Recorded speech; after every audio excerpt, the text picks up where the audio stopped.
Hi, we're back. Thanks for staying with us. My next guest is someone we haven't spoken to in quite some time, Mr. Richard Altomare. He used to be the CEO of a company called Universal Express. He's now the author of a book called Sold Short in America. Richard, welcome back to the program. Nice to see you again, Don. Well, Richard, a lot has happened to you since we last spoke. Of course, the company is gone. You spent about 80 days in jail. You've been through a tremendous amount of trials and tribulations from which you wrote this book, Sold Short in America. Tell us about the book. Well, Don, I do want to talk about Sold Short in America, and I wanted to show your audience what it looks like. However, had we had trials, we might not have ever had the tribulations. Sold Short in America is a book that discusses the various corporations within our government that have been fleecing the United States taxpayer. And it talks a bit about my battles with the Security and Exchange Commission and my visit to a prison in New York, which was, of course, unwarranted. And we continue that battle on behalf of all Universal Express shareholders and myself. And the book, Sold Short in America, is a journey through about 350 to 400 pages that I think will be quite entertaining and informative and infuriating to most American citizens. Well, Richard, you were kind enough to send us an advance copy. I have read your book. Frankly, I was unable to put it down. Riveting reading. You found the prison system to be very disturbing. Tell us what you found disturbing about that. The culture that exists within the prison world today is no different than the audacity that existed in the Security and Exchange Commission world that was outside, and a self-righteousness, an insensitivity, and frankly, Don, there is no rehabilitation going on. It's a $60 billion a year a budget that the American people need to immediately investigate. This is one of the contributing factors to the financial difficulties that we're experiencing as people. We have the largest prison population in the world. It's a growth industry.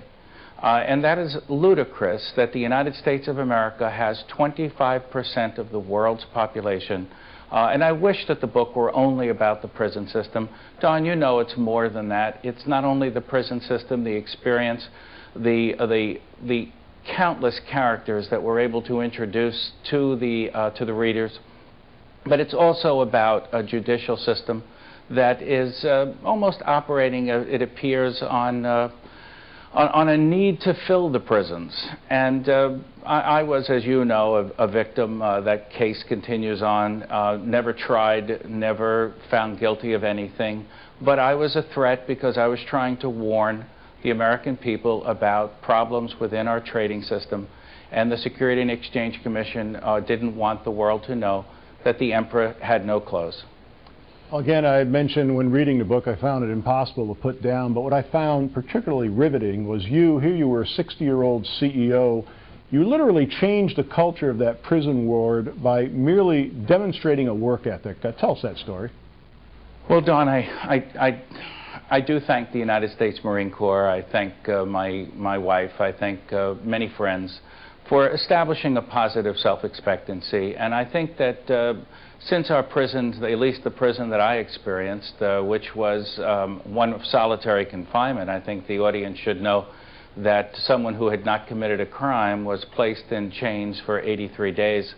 And although I lost 40 pounds, which I don't recommend the diet, I do think that the American people will marvel at how you can change the culture, just as we are trying to change the culture of our country.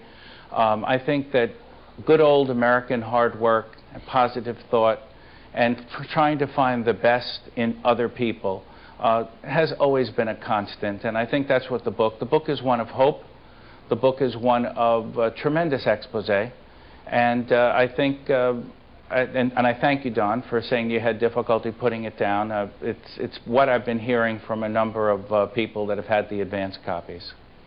Well, for people who want to know the story firsthand, Richard, where can people buy the book? Well, Sold Short in America will be on Amazon.com and on all of the websites that anyone who does enjoy reading, whether it be Kindle or any of the electronic sources as well.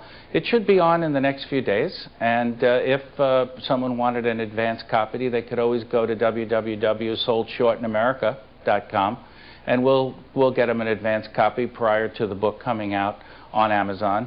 But it will be readily available in bookstores after it is electronically online. Again, the book is Sold Short in America by Richard Altomare. What's next for Richard Altomare? Well, you know, Don, Encore Holdings, which is our new company, will be announcing its kickoff, and of course we'll be visiting your show on a regular basis as we discuss what we do in our second act. Again, Richard Altomare, he's the author of the book Sold Short in America. Richard, pleasure having you back on the program. Thanks for bringing us the story. Don, thanks for having me.